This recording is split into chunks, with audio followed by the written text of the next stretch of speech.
Greetings, students. Today we begin with the 9th lecture in this series, and that's on the state in Pakistan, the nature of the state in Pakistan during the Pakistan period, 47 to 71. The nature of the state in Pakistan.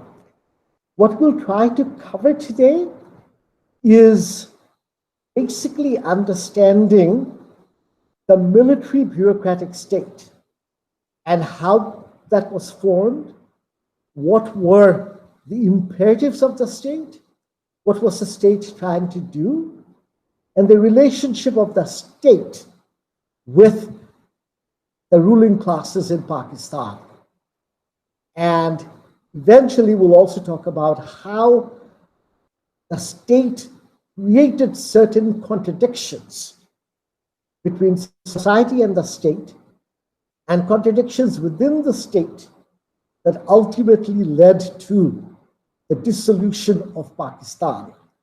East Pakistan becoming independent as Bangladesh. Some of these concepts may be a little hard, so do please pay extra attention. So to begin with, let's start with the class structure in West Pakistan and the class structure in East Pakistan. In West Pakistan, you do have a large landowning class, the traditional aristocracy. It's very different from even the large landowners in Bangladesh now. We're talking about large landowners owning thousands over thousands of acres of land and having people work for them who, in many instances, were virtually working as bonded laborers with very little or limited freedoms. Large landowners ran their own rules and their own laws. They had large landowners, the traditional feudal aristocracy in Pakistan. You also have Muslim migrants coming in. In South Asia, in India, the Indian subcontinent, the Muslim trading communities were the Memons, the Bohras, the Ismailis, the Khojas, and they generally were settled in Bombay, in Gujarat, and in Kolkata. Bombay is Mumbai now.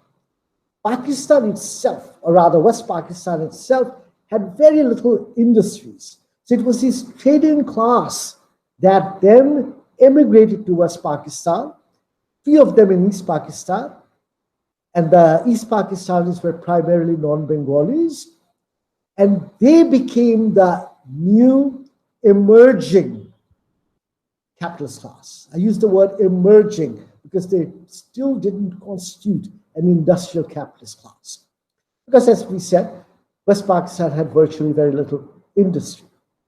Now, in terms of the military and the bureaucracy, during the British Raj, there was a strong Muslim presence in the army, along with Hindus and the Sikhs. But the Muslim presence in the British army was from the northwest and from Punjab. So Punjabis and Pashto-speaking Pathans. They comprised, they were Muslims, and they became part of the Pakistan army. Very few Bengalis, especially very few Bengali Muslims, were in the British army. So the Pakistan army primarily consisted of West Pakistanis. Also, the civil bureaucracy under the British Raj primarily were Hindus, some Sikhs, and the few Muslims that were there were either Punjabi or Urdu speaking. And so when they emigrated to Pakistan, you have a colonial civil bureaucracy, extremely disciplined, extremely professional, because they were trained by the English, but that did not include Bengalis. So you have the bureaucracy and the military, which were very developed, extremely disciplined, that helped in the British rule of colonial India, but who were non-Bengalis and primarily West Pakistan based. The class structure in East Pakistan was very different. whatever zamindars we had, and these were frankly small zamindars compared to the feudal lords in West Pakistan. But even the zamindars we had, they left because they were primarily Hindus. So Muslims, it was primarily small peasants or even some large peasants, very few big zamindari estates. You did not have the big industrial capitalist class or even the big capitalist class, the trading capitalist class as you have in West Pakistan. You have Muslim shopkeepers and small traders who we refer to as the petty bourgeoisie. The petty bourgeoisie.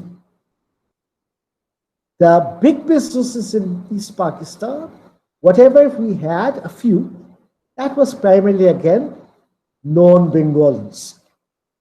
You, of course, had some old aristocracy, the Dhaka Nawab families, but for the most part, they themselves never considered themselves as Bengalis. They spoke Urdu and were totally disconnected from the general population and from the Bengali culture and people. They had no connection. The Bengali Muslims did vote for Pakistan because they expected, as we talked about it in last class, they expected advancement in East Pakistan now that the Hindus were gone. The other thing to remember, while in Pakistan we talked about the dominant economic classes, and we said here the economic classes were very weak, just a petty bourgeoisie, but yet in East Pakistan, the petty bourgeoisie had very strong cultural connection. The petty bourgeoisie had strong connections with the peasantry. They were primarily first generation coming in from the peasantry, from rural areas, and they were very much steeped in Bengali culture, which transcended Hindu and Muslim elements. Through the singing that they listened, the songs that they listened to, the folklore that they enjoyed, the books that the puthis that they read, provided a very strong cultural umbrella in East Pakistan that was distinctly Bengali and were upheld by the petty bourgeoisie. Let's get into a little bit on what a state means. And one of the best analysis of the state is by Karl Marx. And I think it's important that you read up in the references we provide, you read up a little bit on what Karl Marx had to say.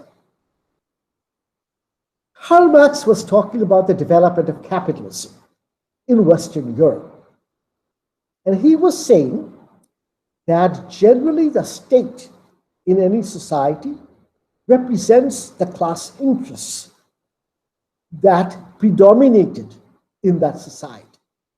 So in a capitalist state, as you have emerging in Western Europe by the 1700s, and definitely very strongly in the 1800s, starting even before that, you have a situation, see, what preceded capitalism was feudalism, where it was feudal lords, it was kings, it was the feudal system where serfs were tied to the land, bonded to the land. It was serfs that were the oppressed class, and it was feudal lords. In some ways, the old form of feudal aristocracy in India too, that dominated. In capitalism, that breaks up. You have a new capitalist class emerging. And what Marx says, that when the capitalist class emerges, and when industries owned by the capitalists starts controlling the world market, the state that they create is there to protect the interests of that specific capitalist class. And so the laws that they make, it protects the capitalist class. It protects private property. It does not protect the old feudal system. It does not protect the workers in a capitalist system. It protects those who own property and those who are at the helm. And so he says, and I read it from the Communist Manifesto, the bourgeoisie has at last, since the establishment of modern industry and of the world market, conquered for itself in the modern representative state exclusive political sway. So the bourgeoisie has political control. The executive of the modern state, those who run the state, the government, or the bureaucracy, is but a committee for managing the common affairs of the whole bourgeoisie. Now, when the state rules for the bourgeois interests, capitalist interests. Now, what we see in Pakistan, and not just in Pakistan, in many of the post-colonial societies, and what does post-colonial means? That means after the end of colonial power. So it would be India, Pakistan, and Burma and others in East Africa, Tanzania, Uganda, and others that were controlled by the English. Also the French, those who controlled those colonies that were controlled by the French. So, for example, in Southeast Asia, Vietnam, Cambodia, and others. Also in West Africa, some of the countries that the French controlled. Those would be post-colonial societies once the colonial powers left. And what you have then, that Hamza Alavi, this famous Pakistani political scientist, pointed out that in these post-colonial societies, capitalism has yet not fully developed. And in these post-colonial societies, you don't have a fully fledged, mature capitalist class.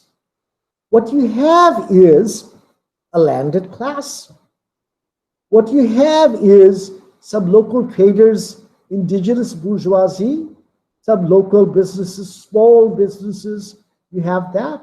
And you have the metropolitan bourgeoisie, which means those business houses that are connected with global capitalism. So, for example, you have maybe a coal mine, and the coal mine, all the coal is being exported to England.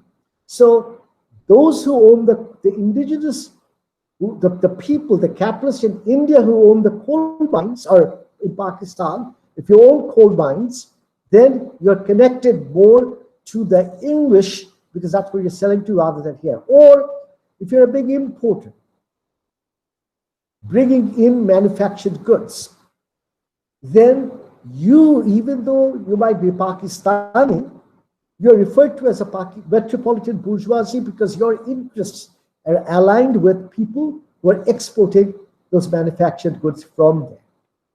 And what Hamza Alavi says is that all these forces are relatively weak. Capitalism hasn't yet emerged fully, and they need protection. So they need a state that can protect their interest. And Hamza Alavi says that during the colonial era, to ensure strong rule by colonial powers, the English, the British, for example, in India, the French in other places, they needed a strong military and a strong bureaucracy. So what has happened in Pakistan, Alavi would say, as in other states, that the military and the bureaucracy are extremely strong, extremely well developed. They know what to do. They have served the interests of the British. They have served the interest of capitalist colonial powers, so they know what to do. You have the capitalist class being weak, so the state is taken over by the military and the bureaucracy. They run the state in support of capitalism. So they are managing the state to ensure that there is capitalist development that can follow. And they are nurturing the capitalist the weak bourgeoisie, the metropolitan bourgeoisie, the national bourgeoisie, the indigenous bourgeoisie. And because the landed classes, the aristocracy is also important, they're also trying to then ensure that their interests are all being met. So what you have is what is referred to as an overdeveloped state in post-colonial societies, a state that is not representing directly any one class. The state is trying to develop capitalism. So the mission of the state is the development of capitalism in Pakistan. And the military bureaucratic state is relatively independent. No one class can dictate terms to the state. So the landlords can't say, you have to do this, you have to do that. The bureaucracy and the military is far more powerful. So that's what you have in the post-colonial state in Pakistan. A strong military bureaucratic state promoting capitalism, yes, but none of the classes are strong enough to exercise authority. In fact, the state represents all of their interests, intermediates between them, but they are the strongest group. So let's stop there take a break, and then we come back in a few minutes to get to the next phase.